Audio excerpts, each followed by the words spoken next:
Good evening, everybody, and welcome to Tucker Tonight. I'm Brian Kilmeade. Unless you know differently, I'm going to be filling in for Tucker for the entire hour. Meanwhile, more and more Democrats are taking turns sticking a knife in the fallen Clinton dynasty, so to speak. As a wave of sexual harassment scandals engulfs Washington today, even top liberals are taking their turns, putting a knife in Bill and Hillary Clinton for their handling of the former president's sex scandals. Here, for example, is what former HHS Secretary Kathleen Sebelius said to David Axelrod on his podcast. Everyone in politics knew about his behavior, and we looked the other way, and I think there's a lot of soul searching to be done. You bet, and that shouldn't happen ever again. Not only did people look the other way, but they went after the women who came forward and accused him. Was that fair criticism of Hillary, that she participated in that effort? Absolutely. I think it's very fair. Now's the courage. Linda Tripp was at the center of the Monica Lewinsky scandal 2 decades ago. She says these new attacks on the Clintons are disingenuous political posturing. Tripp told the Weekly Standard this: it's $1 late, and actually the phrase is, it's a day late and $1 short. Joining us right now, a guy that never messes up a phrase, Mark Steyn. He's author and columnist and wonderful person. Mark, this is no revelation. This is a political opportunity for those on the left to suddenly stand up and act as if that they're above it all. Where were they when it was really took courage to stand up to the Clinton dynasty? Yeah, they're basically doing it for political reasons. I mean, basically, this is the Clintons' Ceausescu moment. The apparatchiks underneath them have decided it's time to shuffle them off the rooftop into the helicopter, put them up against the wall, and then stick a couple of bullets in them. That's the moment they're facing. But the fact is that both Democrats and the media actually celebrated Clinton's behavior in the 1990s. It wasn't just that they trashed all those women, and it wasn't just that Gloria Steinem and other feminists. Gloria Steinem wrote the famous One Free Grope column for the New York Times, in which she said that the system worked. Bill Clinton had made an improper suggestion to Paula Jones and actually dropped his trousers, but that he took no for an answer. And so, as Gloria Steinem saw it, the system had, in fact, worked. But it went beyond that, in that a whole bunch of so-called liberal progressives celebrated Clinton's behavior. All kinds of famous feminists like Katie Roiphe and Nancy Friday and Erica Jong all said how pleased they were to have a man who, unlike those uptight Republicans, wasn't so sexually insecure that he needed to fire off rockets at every third world country on earth. They thought Clinton was sexy, and they thought his appetites made him sexy rather than a predator. It's been an extraordinary shift across 2 decades in their thinking about that. It's amazing the way you can remember 1996 and 98. This is coming back to me as you say it. But do you also fault the American people in the Times? Because President Clinton left with a 60% approval rating. They said the Republicans overstepped. Newt Gingrich, it cost him his speakership. A lot of people who went after him looked so aggressive that it ended up boomeranging on Republicans. So the American people had a different mindset, too. Is that fair, Mark? Well, no, I think a lot of the American people just didn't want to hear about it. They didn't want to. I mean, there were a lot of phrases in the air that I think carefully about bringing up, and people didn't. What actually the meaning of want is, and what type, what is, and we don't want to fill in the gaps necessarily there, but that permeated through the primary school system.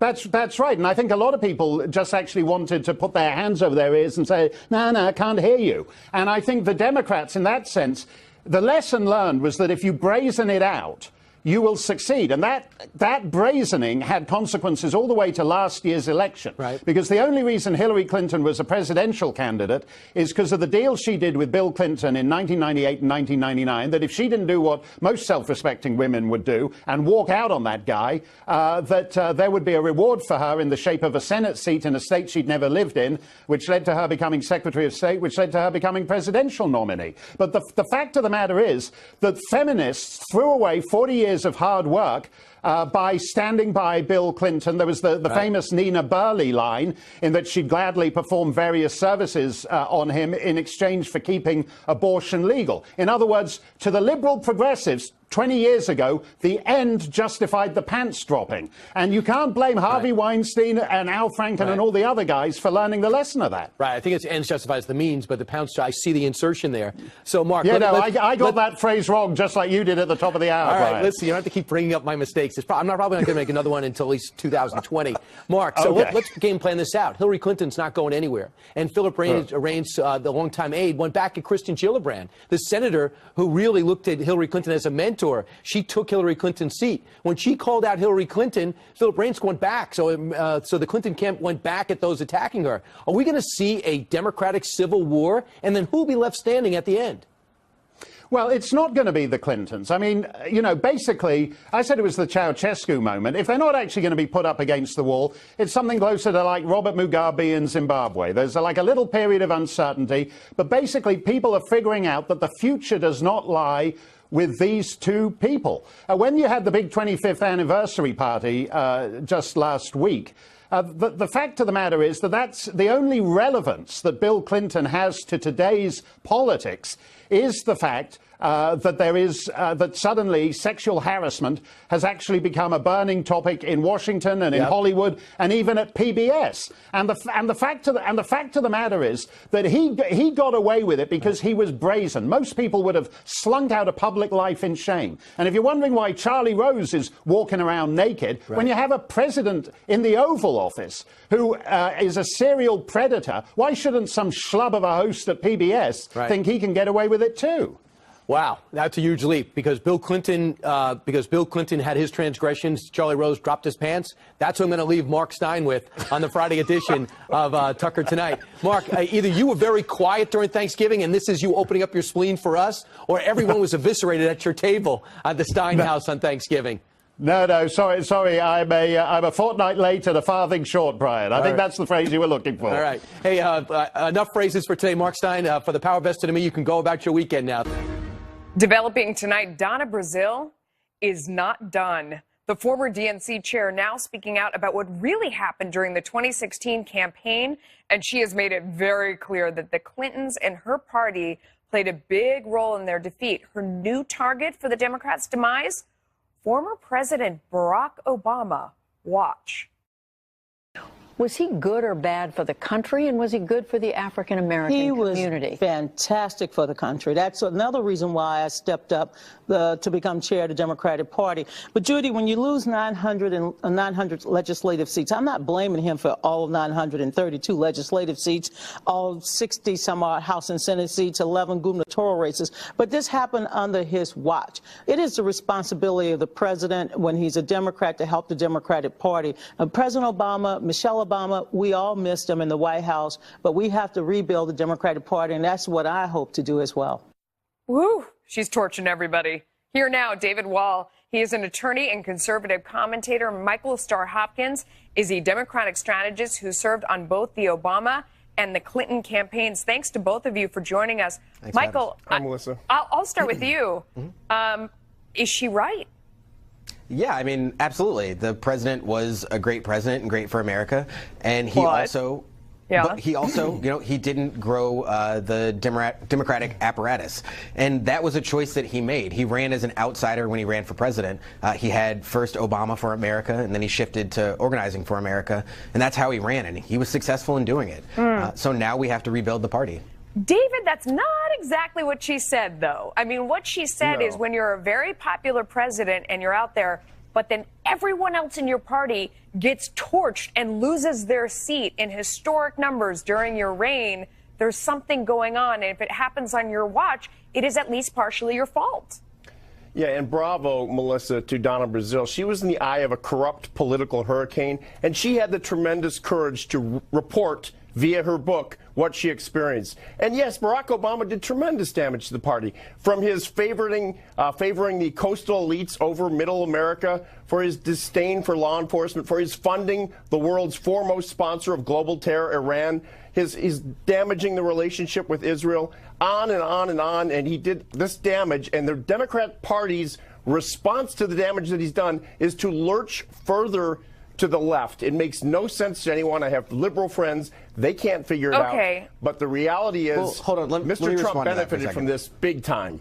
So, and also, he managed to take 10% unemployment and take it to 4%, the Great Recession. Let's not debate Barack Obama, because that's not what we're here for. What we're talking about is I hear you, but we're talking about Donna Brazile and the fire that she is lighting underneath the Democratic Party. And when you look at it, it could be very dangerous for Republicans because what she's saying is resonating. People hear it and believe it to be true. She also seems to be taking a page from Donald Trump's book where she's shaking up the establishment and she's saying all the things that seem to be true. But Democrats are like, oh, how could you possibly go out and say these things? But they seem to be true. She's doing a lot of good for the party. Yeah, I don't think this is a bad thing for the party. Listen, Democrats are a big tent party, and after losing in 2016, I think we need to take a step back and regroup and figure out how to expand the base, how to better reach the middle class. You know, I worked on the Hillary campaign, and I think one of the things that we didn't do very well was have a tight message. And so I think now Democrats moving forward need to have a better message to the middle class about, you know, just meat and potato topics, how we're going to provide jobs, how we're going to build a better bridge. Well, David, my suspicion here is that, you know, they talk about she's torching the Democratic Party. She goes on shows and they say, boy, you're making a lot of enemies in your own tent. I almost think this is like a burning down of the woods to have new growth, that she's doing a favor and she knows it. You know, they want to be rid of the Clintons at this point and the hold they've had on the party since it hasn't worked.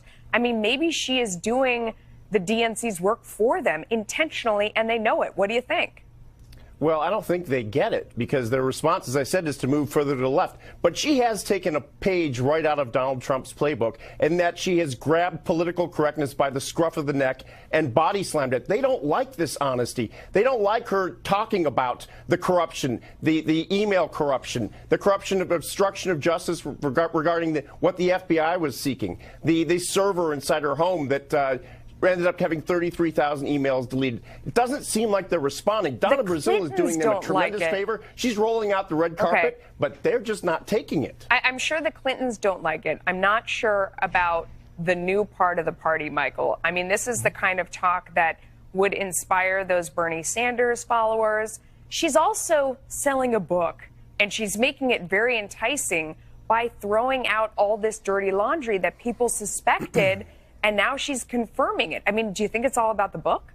You know, I think it's a little bit of both. I think, you know, obviously Donna has a book to sell, and so, you know, she's going to throw red meat out there. But there are conversations we have to have about how we're going to hone in that message and how the Democratic Party, you know, is going to resonate with all of America. Yeah. And so, you know, when you have Republicans lecturing Democrats on corruption while the president's, you know, selling hats from Trump Inc. On governmental websites, it becomes ironic. But so we'll let the American people decide. In the end, Melissa, we got to go. You know what? She's confirming everything